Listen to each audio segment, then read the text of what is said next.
What's up, ladies and gentlemen? This is the Prince YouTube PS Compulsion signing in here, aka Prince Anthony, and hopefully you guys checked out the last EP, because if you didn't, you just might have missed our last game of the season. Well, you might have missed me playing my last game for the postseason, because we find ourselves down 3-1 to the Brooklyn Nets. I thought it would have been a more competitive series, but BK got our number here in the postseason. It is the postseason we're talking about. I don't think our team is as experienced or have enough talent like the Brooklyn Nets have talent. So I don't know. So like I said, the Brooklyn Nets have a 3-1 series lead against us. In the last episode, we got a W. Make sure you guys go check out that EP. Quick plug, make sure you leave a like, a comment, make sure you subscribe to the channel, make sure you tap the bell icon for notifications, because that last game that we played was extremely lit. You guys gotta go watch that game. My gameplays are always lit, and my content in general. So yeah, quick plug, go ahead, check out that last EP. But 3-1 series deficit. Brooklyn Nets had a 3-0 series lead against us before the last episode. So in my opinion, I think that this series is just about over. So as I mentioned in the last EP, I played game 1, I simulated game 2, game 3. We lost all 3 of those games. We were down 3-0. In the last EP, we played game 4. We got the W. Now I'm simulating game 5. If we happen to win game 5 on their home court, then I'm gonna go ahead and jump into game 6 and play game 6 on our home court for a chance to force a game 7. I don't know if that's gonna happen, but it's time to find out. So you see the game there on our schedule. Time to simulate game 5 against BK on their home court. That was a quick simulation. The Charlotte Hornets have been eliminated. Like I said, I did not expect us to win game 5 at all, or at least come back to force a game 7 for this series. It's probably because I wore the white. I basically waved the white flag, and it's been a good run. We made it to the Eastern Conference Finals, but your Charlotte Hornets have been eliminated. So time to see how our team did in game 5, and it's just simulating. Okay, so we're simulating to the offseason, I'm guessing. And oh no, we simulated to the end of the playoffs, the end of the postseason, and the Golden State Warriors beat the Brooklyn Nets in the NBA Finals, and they are your NBA champs. I'll take that. So when it comes to the finals, I am hyped.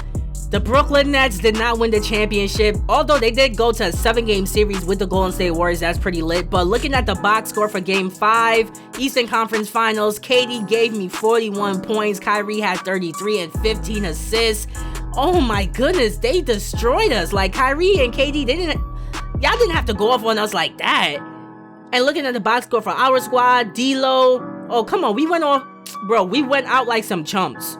D'Lo only had 15 points, Bradley Beal only had 14, and look at the field goal percentage, bro.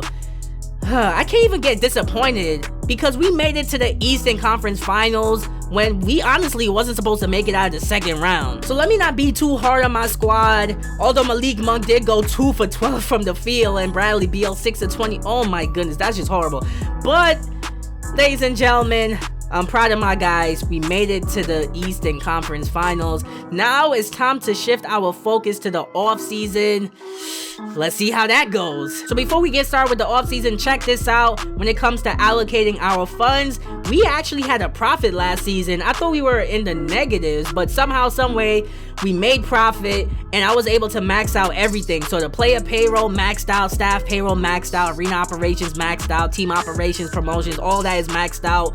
We made a good profit last season. So hopefully this offseason, we're able to turn those profits into a good team. So before we get to the offseason, here comes head coach Mike D'Antoni giving me some more tasks to accomplish for the offseason. I was expecting my team governor to do it, but Mike D'Antoni is here in my office for now. He says, I think we have the pieces necessary. Let's build a big 3 and shake up the league. And to be honest, I like how that sounds. So I'm gonna go ahead and promise to complete that task. That should be easy, especially with the amount of money that we have this free agency, but we'll get into that a little bit later on. And then Coach Mike D'Antoni had the nerve to tell me to my face that Bogey is not getting the job done. I need you to find us a better answer at the small forward position. And although I agree with that statement that we do need a better small forward, at the same time, Bogey is not getting the job done. Do you forget what he was doing? Bro, you're the head coach Yo, were you not watching what Bogey was doing during the postseason? Possession, we're getting some good defensive stops. Driving to the basket. Who's this wide open? Perfect release. Excellent steal. Here comes Beal. Oh, who's this? Getting into the corner. Bogey. Bang. Let's see what Bogey's just standing there by himself. Quick inbound. Bogey is the dagger. Play, beautiful block, excellent defensive possession. Pushing the tempo. Who's this wide open in the corner? Bogey for 3. Then check this out. 1 point lead. We need a dagger. Who's this wide open? Bogey, I'm letting it fly this time. And he delivers. Like, bro's the head coach. I know you saw all those clutch shots that Bogey was hitting. But anyways, I'm not making any promises. He says, do whatever you can. I'll see what happens this offseason. I am going to look for a better small forward, but him saying Bogey isn't getting the job done at all is like horrible to say. I just might re-sign Bogey and have him come off the bench behind a better small forward. Who knows what's going to happen this free agency? And just when I thought the BS was over, here comes my team governor, Drew Samuels, to give me more tasks. I was expecting him to give me some tasks anyways. That always happened before the offseason starts. Your team governor always comes and gives you some tasks to accomplish. He says, I don't know if our coaching staff will be able to get us to the finals. I think we could get somebody better. And in my opinion, I don't want to shake up our staff at all. I think everybody on our staff is fine. So I said, I'm not making any promises. I'm sorry, Drew. No, that's what you want me to do. But the coaching staff, leave them alone. Let them figure things out. I feel like we have a pretty good coaching staff already, like I said. And he says, I think we need it. I don't think we need a shakeup in our coaching staff at all. Like, leave the staff how they are. Then this dude says, it's important that we turn a profit. I want you to stay under the luxury tax. Bro, you're insane. I'm not making any promises. You have to spend money to put together a good team, bro. So I'm sorry, I'm not no, that's a no-no. I'm going to spend a lot of money this offseason and put together the perfect team for us to compete for an NBA championship. So now, ladies and gentlemen, welcome to the offseason. We finally made it. Looking at the player retirements, Zach Randolph, Tyson Chandler, my son Kyle Korver, UD, JJ Redick, Andre Iguodala, all those good players decided to retire from the NBA. So wishing everybody the best in their future endeavors. I'm really gonna miss them. Now we get to the league meeting section of the offseason, and I made sure that when my team governor asked for my opinion, I said I disagreed with everything. I'm leaving the rules exactly how they are. I'm not messing with it. Look at these rule changes, like backcourt violations will no longer be called when moving the ball backwards beyond the half-court line. Bro, who is coming up with these rules? Change the number of fouls required for a player to foul out to 7. No, just leave everything exactly how it is. Rejected all those rules. Moving on, we find ourselves at the NBA draft lottery. The New York Knicks, my favorite team, got the #1 pick in the NBA draft. Shout out to them. But we don't have a first round pick this season. If you guys don't see, the 19th pick is going to the Denver Nuggets. That was supposed to be our pick, but I think that's when we made the trade for Gary Harris, like when I first started this series months ago. So I have no idea what trade specifically that was in, but that's the only time I can remember making a deal with the Nuggets. But nonetheless, we don't have a first round pick this season. So, well, this offseason. So we have to look towards free agency when it comes to building our roster. And in terms of our staff, like I said, I'm leaving the staff exactly how it is. There's not any good candidates to replace any of my current staff members anyways. So Twin Olsen, his potential is an A-. I brought him back on a 2-year deal, my CFO. I'm gonna let him develop, and everybody else, I'm leaving them just how they are. Head coach will remain Mike D'Antoni. Assistant coach, look at this.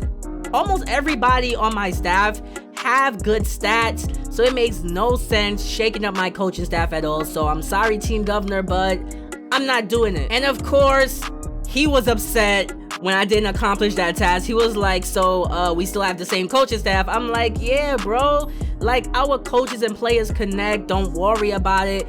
He's like, I hear where you coming from, but I really think we need a better staff. No, we don't, bro. No, we don't. Leave the staff alone. They cool. So now, ladies and gentlemen, welcome to the NBA draft. But this NBA draft is going to be different for us because we don't have a first round pick. And honestly, I don't think we have a second round pick either. So things are going to be different this time around. And when it comes to the draft, I'm going to see if I could actually clear some cap space by trading some players on our team. But there's a slight problem with that, right? The problem is, every single player on our roster, except for my man D'Angelo Russell and Jay Crowder, are under contract going into next season. So the only players we have on our books right now is D'Lo and Jay Crowder. Jay Crowder is getting extremely older and his overall is dropping. So I'm gonna try to find a trade for Jay Crowder while his trade value is at least decent right now. Miles Bridges has a team option on his contract, but everybody else on our roster is projected to be free agents. All I have to do is clear their cap holes, and I'm gonna have approximately between 50 and 70 million dollars. I don't know yet. Let's see if we can find a trade for my man Jay Crowder first. So welcome to the NBA draft, and like I said, we gotta find a trade for my man Jay, and I got 2 trade offers from the Utah Jazz and the Sacramento Kings. Both of them want to give me top 3 protected picks for 2022, and I decided to trade Jay Crowder to the Sacramento Kings instead of the Utah Jazz. If you guys don't know, the Jazz they almost made it to the Western Conference Finals, so I don't want to help out the Jazz, so I'm gonna send him to the Sacramento Kings instead because I'm petty. Kings accepted my deal and we get a future first rounder. And check this out, next season, or next offseason I should say, we are projected to have our own first round pick that belongs to us, an unprotected first rounder from the Golden State Warriors, and that top 3 protected pick from the Sacramento Kings. And there's no way that the Kings are that bad that they're going to finish in the top 3, so that pick is basically ours. So with 3 first rounders for next offseason, maybe I should keep the picks, but because this is a ranked Mygm, they have custom draft class, so I just might use these picks to land us some big name players. Hopefully that can happen. And right after that trade, guess what? We leveled up. Once again, we're on level 18. I gained 1 skill point and I gained 1 more bankable AP slot. I get an extra action point to save. Trust me when I say these bankable slots really come in handy. And because I got a lot of skills that I already want, such as favorable destination, which is gonna help us this offseason get a good free agent, I decided I'm gonna go with the improved profit skill, primarily because my team governor wants us to actually turn over another profit, just like this offseason. Just how we made this, well, just like how we made money this past season, coming into this offseason, he wants the same thing for next season. I just feel like it makes sense. Improve profits. I'm gonna purchase this skill. I'm gonna unlock it. So now, ladies and gentlemen, check this out. We get to the team options / player options section of the offseason, and for some reason, nobody on any team have a player with team options or player options on their contracts. 2K really tried to hit me with the okie doke. They tried to hit me with the BS, but guess what? After I simulated past that team options section of the offseason, Miles Bridges, he picked up the team option. Well, we apparently picked up the team option on his contract, and I didn't even have an option to do so. See, 2K trying to hit me with that BS. If they declined the team option on his contract, I would have been so mad. But ladies and gentlemen, welcome back to the squad, Miles Bridges. And in terms of the qualifying offers, Mygm got one, Bogey, Angel Delgado, Shaquille Harrison, all of them got those offers extended to them. Hopefully they accept it because those qualifying offers are nice and cheap, and that's what I like to see, because right now Mygm, he's expected to ask for $15 million per year for a new contract with our squad. And that's not going to happen. So now, ladies and gentlemen, here's where the fun begins. Welcome to the free agency moratorium period. And we have a pretty good amount of free agents. Paul George, Donovan Mitchell, we got my son Rudy Gobert, Victor Oladipo, Mike Conley, De'Aaron Fox, the list goes on and on. Kyle Kuzma, of good free agents that we could actually try to sign. The problem is, I don't know who I really want to go after, because if you look at our cap space, all those are negative right now. Once I clear the cap holes for everybody on our roster except for D'Lo and Miles Bridges, we're projected, I did the calculations on my calculator, we are projected to have at least $60 million in cap space. Now, with $60 million free cap, free agency could go any sort of way. And here's the problem, right? I want to go after those big name free agents like Paul George, Donovan Mitchell, but the issue with that is if I go after those players and they either are restricted free agents and their team decides to match the contract, or I just don't get those players at all, that would mean that I cleared the cap space or the cap room for all my players, and that means I can't go over the salary cap to repay them the amount of money that they want. So players like Bradley Beal, I can't go over the cap to actually sign him because I have no more bird rights on his contract because I waived that right. So this is the scary part about free agency, is either I take a chance right now and actually try to go after some big name free agents, whether restricted or unrestricted free agents, or I could keep the cap holes on my players, my big name players that I want, such as Bradley Beal and Steven Adams, and try to go over the salary cap, I should say, to re-sign them. So it's a gamble, and I honestly don't know which one I want to do. I kind of want to just go for it all, go for the Paul George, go for Donovan Mitchell, although Donovan Mitchell is a restricted free agent, and I probably throw out a contract for Bradley Beal. The first day of the free agency moratorium period is big because a lot of players sign or agree to deals for that first day, and I only have 3 offers to make. So for the first day, I'm thinking going after Paul George. He's number 1, of course. I gotta get Paul George on the team. Paul George, and then Donovan Mitchell. He's a restricted free agent, so if the Utah Jazz matches his contract, then we won't have him on the squad.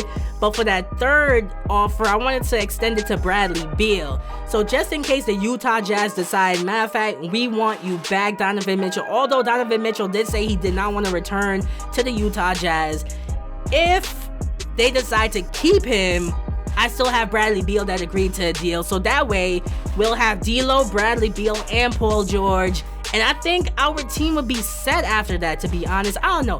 Leave some comments in the comment section below. I really don't know what to do right now. I need you guys' help. Please come in clutch for me. Leave a comment in the comment section. I want to hear you guys' thoughts and opinions on who I should go after during free agency. So if you made it to the end of this episode, thank you once again. You are really loved, bro. You're really the real MVP. But make sure you leave a like, a comment. Make sure that you're subscribed to the channel and hit the bell icon for notifications.